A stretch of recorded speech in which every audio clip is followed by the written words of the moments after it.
नमस्कार दोस्तों, स्वागत है आपका मेरे चैनल कॉमिक्स लाइफ में। शुरू करते हैं मनोज कॉमिक्स की एक और मज़ेदार कॉमिक्स, सपनों का सौदागर। सपनों का सौदागर, लेखक विमल चटर्जी, चित्रांकन बी प्रकाश। पिछले अंक नकटी जादूगरनी में हमने देखा कि रामू नाम का एक अनाथ लड़का एक जमींदार के यहाँ भेड़ बकरियाँ चराया करता था। उस जमींदार ने उसे एक लंगड़ी बकरी देने का वायदा किया था, लेकिन उसकी बदकिस्मती से उस बकरी को एक भेड़िया खा गया और जमींदार ने उसे नौकरी से भी निकाल दिया। अभागा रामू बकरी की खाल लेकर बाजार में पहुंचा और किसी के हाथों 3 सिक्कों में वह खाल पेश दी। जब वह 3 सिक्के लेकर खुशी खुशी अपनी राह जा रहा था तो रास्ते में उसे एक भिखारी मिला, जिसको उसने एक सिक्का भीख में दे दिया। दूसरा सिक्का उसने रात बिताने के बदले एक सराय के मालिक को दे दिया। तीसरे सिक्के से उसने एक व्यापारी से एक सपना खरीद लिया। इस तरह खाली जेब जब वह एक जंगल से गुजर रहा था तो उसे वही भेड़िया मिला जिसने उसके हिस्से की बकरी खाई थी। उस भेड़िए को उसकी दयनीय अवस्था पर दया आ गई और उसने उसे डाकुओं द्वारा एक स्थान पर दबा गया खजाना दिलवा दिया। वह खजाना लेकर जब वह जंगल में भटक रहा था तो उसे एक झोंपड़ी दिखाई दी। उसी झोंपड़ी के बाहर उसने वह खजाना दबा दिया। फिर उसकी मुलाकात उस झोंपड़ी में रहने वाली शिवानी नाम की एक बालिका से हुई। शिवानी ने उसे बताया कि वह झोपड़ी एक नकटी जादूगरनी की है और वह उसी की कैद में वहां रह रही है। रामू ने उसकी मदद करने का वचन दिया और जंगल से बाहर निकलने का मार्ग खोजने के लिए चल पड़ा। अब आगे। रामू जंगल में आगे बढ़ता ही रहा। वह जिस जिस मार्ग से गुजरता वहां कहीं न कहीं याददाश्त के लिए कोई न कोई चिन्ह बना देता। तीसरे दिन जब वह आगे बढ़ा चला जा रहा था तो अचानक ही पक्षियों का शोर सुनकर उसकी दृष्टि आकाश की ओर उठ गई। लगता है उस स्थान पर कोई कमजोर प्राणी अपनी मौत की प्रतीक्षा कर रहा है और ये मांसाहारी पक्षी उसके मरने की प्रतीक्षा कर रहे हैं ताकि बाद में उसका मांस खा सके। देखना चाहिए कि आखिर वह कौन अभागा है। जब रामू उस स्थान पर पहुंचा, अरे हिरन का बच्चा, मुझे इसकी रक्षा करनी चाहिए वरना ये खतरनाक चील और गिद्ध उसके प्राण ले लेंगे। ची ची ची, काव काव। उसने तुरंत पत्थर मार मारकर सभी चील गिद्धों को दूर भगा दिया। शाबाश, भाग जाओ। अरे प्यारे मृग, तेरे माता पिता तुझे यहाँ अकेला इस तरह छोड़कर कहाँ चले गए? तभी हिरन का पिता वहाँ आ पहुँचा। मेरे बेटे, तुम ठीक तो हो ना? हाँ पिताजी, इस सज्जन की कृपा से मैं मरते मरते बचा हूँ। तुम इसे यहाँ क्यों छोड़ गए थे भाई? यदि मैं ऐन वक्त पर नहीं पहुँच जाता तो यह मारा गया होता। तुम्हारा बहुत बहुत धन्यवाद भाई, यह हमसे बिछुड़ गया था। सुनो ए नेक बालक, किसी दिन मैं तुम्हारी इस नेकी का बदला अवश्य चुकाऊंगा। कृपया अपना नाम बताओ। मुझे रामू कहते हैं। एक बार फिर धन्यवाद रामू, अब मैं चलता हूँ। इसकी माँ हमारे लिए चिंतित हो रही होगी। उसके बाद हिरन अपने बच्चे को लेकर उस तरफ दौड़ पड़ा जिधर से आया था और रामू भी आगे बढ़ चला। परंतु रामू अभी कुछ ही दूर पहुंचा था कि मैं। ओ, यह तो किसी बकरे की आवाज़ मालूम पड़ती है और यह आवाज़ उस गड्ढे से आ रही है। देखना चाहिए, शायद वह भी मुसीबत में है। उसने गड्ढे में झांक कर देखा। वहाँ बकरे का एक बच्चा था जो निकलने के लिए जोर लगा रहा था लेकिन निकल नहीं पा रहा था। मैं। पता नहीं यह अभागा इस खड्डे में कैसे गिर गया। इसे निकालना चाहिए वरना बेचारा चीख चीख कर दम तोड़ देगा। और दयालु रामू ने उसे खींचकर गड्ढे से बाहर निकाल दिया। अरे प्यारे मेमने, तेरे माता पिता कहाँ हैं और तू इस गड्ढे में कैसे गिर गया था? तभी वह रहा मेरा बच्चा।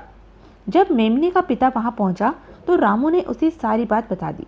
सुनकर वह बोला, तुम्हारा बहुत बहुत धन्यवाद बालक, यह बच्चा मेरा है। यह शैतानी करता हुआ घर से निकल भागा था और इस गड्ढे में आ गिरा। मैं तुम्हारे इस एहसान का बदला एक दिन अवश्य चुकाऊंगा। इसमें एहसान की कोई बात नहीं है महाशय, मेरा जो कर्तव्य था वह मैंने किया। अब आप इसे घर ले जाएं और इसकी पूरी देखभाल करें। बकरा अपने बच्चे के साथ अपने घर की ओर चल पड़ा और रामू अपनी राह। चलो, मेरे हाथों एक उपकार और हुआ। कुछ देर तक चलते रहने के पश्चात फिर अचानक ची ची ची।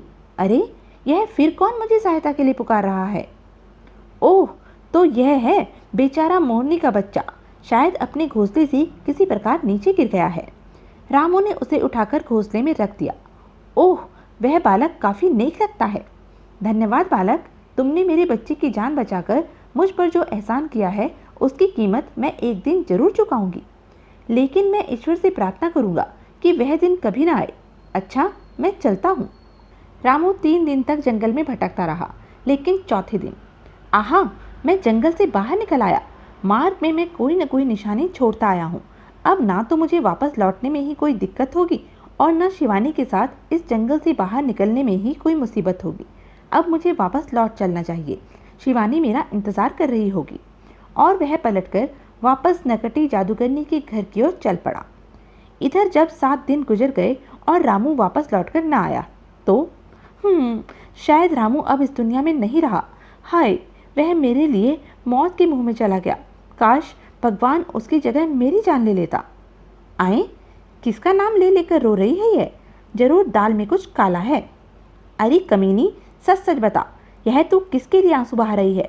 पहले तो मैंने तुझे कभी इस तरह आंसू बहाते नहीं देखा। अरे नानी, तुम कब आई? नानी की बच्ची, आज तेरी मक्कारी का भेद खुल गया है। सच सच बता, कौन आया था यहाँ और वह कहाँ है? आह, छोड़ दो मुझे नानी, भगवान के लिए छोड़ दो, मैं सब कुछ बता दूंगी। जादूगरनी ने उसे छोड़ा तो उसने सारी बात उसे सच सच बता दी। तो यह बात है। कमीनी, तू समझती थी कि अपने हिमायती के साथ भाग जाएगी और मैं मुंह देखती रह जाऊंगी। ठहर, मैं तुझे इसी समय जिंदा चबा जाती हूँ। नहीं नहीं, मुझे मत खाओ, मुझ पर दया करो। आह, खामोश चुड़ैल, आज तेरी मौत निश्चित है। और ही, अब तू नहीं बचेगी। नहीं नहीं, मुझे मत खाओ, मैं तुम्हारे हाथ जोड़ती हूँ। लेकिन जालिम जादूगरनी को उसकी गिड़गिड़ाहट एवं मासूमियत पर जरा भी दया नहीं आई। ही आई। तभी एक तेज आवाज के साथ दरवाजा खुल गया। फटाक। कौन? अगले ही पल, आहा रामू, मुझे बचा लो रामू। अरे ठहर कमीनी, अपनी हिमायती के पास कहाँ जाती है? आज तुझे दुनिया की कोई शक्ति नहीं बचा पाएगी। मैं आ गया हूँ शिवानी, अब तू चिंता मत कर। मेरे रहते यह बुढ़िया अब तेरा कुछ नहीं बिगाड़ पाएगी। अच्छा, तेरी यह मचाल? ठीक है, अब इसके साथ साथ मैं तेरा भी भोजन करूँगी। सुन ओ रक्त पिपासु बुढ़िया, तू शिवानी को छोड़ दे, इसके बदले मैं तुझे बहुत कीमती चीज़ दूंगा। हे। अब आया ना रास्ते पर, लेकिन तू फटीचर छोकरा, भला मुझे क्या देगा? जरा दिखा तो, तेरे पास क्या कीमती चीज़ है? रामू तुरंत पलटकर बाहर गया और वह संदूकची निकाल लाया जिसे उसने पेड़ के नीचे छिपाया था। यह देख, मेरे पास ढेरों कीमती हीरे हैं। ओह, ले बुढ़िया, मेरी शिवानी को छोड़ने के बदले जितने चाहे हीरे बटोर ले, लेकिन जल्दी से उठा ले, वरना हाथ मलती रह जाएगी। अरे वाह, जरूर जरूर, ये चमकदार पत्थर मेरे खेलने के काम आएंगे। और लालची बुढ़िया लपक लपक कर हीरे बटोरने लगी। मौका अच्छा है शिवानी, चलो भाग चले। हाँ चलो। और दोनों चुपचाप झोपड़ी से निकलकर एक तरफ दौड़ पड़े।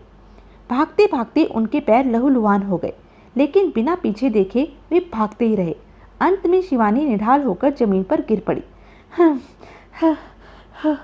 आह, अब मुझसे और नहीं भागा जाता, मुझे कुछ देर सुस्ता लेने दो रामू।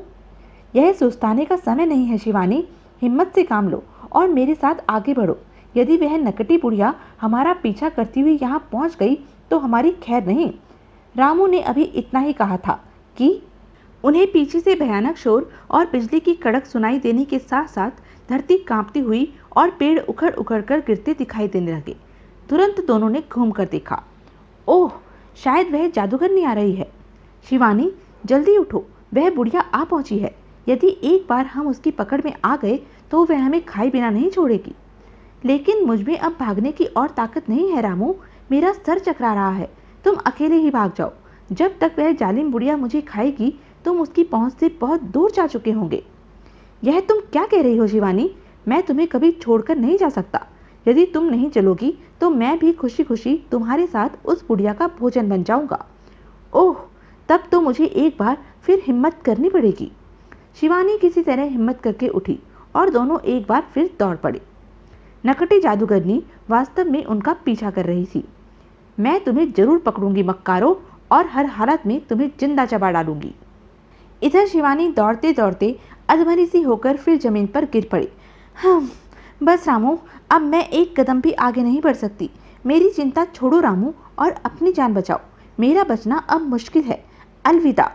नहीं, ऐसा हरगिज नहीं हो सकता। यदि मरेंगे तो साथ और जिएंगे तो साथ। लो, मैं भी तुम्हारे साथ बैठ जाता हूँ। तभी अचानक वह हिरन जैसे जमीन फाड़कर उनके सामने आ खड़ा हुआ, जिसके बच्चे को रामू ने चील कौवों से बचाया था। अरे हिरन बाबा, तुम? मैं तुम्हें भूला नहीं हूँ रामू, और जानता हूँ कि इस समय तुम दोनों मुसीबत में हो, लेकिन घबराओ नहीं। तुम दोनों जल्दी से मेरी पीठ पर बैठ जाओ। मुझे विश्वास है कि वह नकली जादूगरनी तुम्हें नहीं पकड़ पाएगी। दोनों तुरंत हिरन की पीठ पर सवार हो गए और हिरन कुलांचे भरता हुआ एक तरफ दौड़ पड़ा। घबराना नहीं बच्चों, बस मुझे मजबूती से पकड़े रहना। तो यह थी अब तक की कहानी।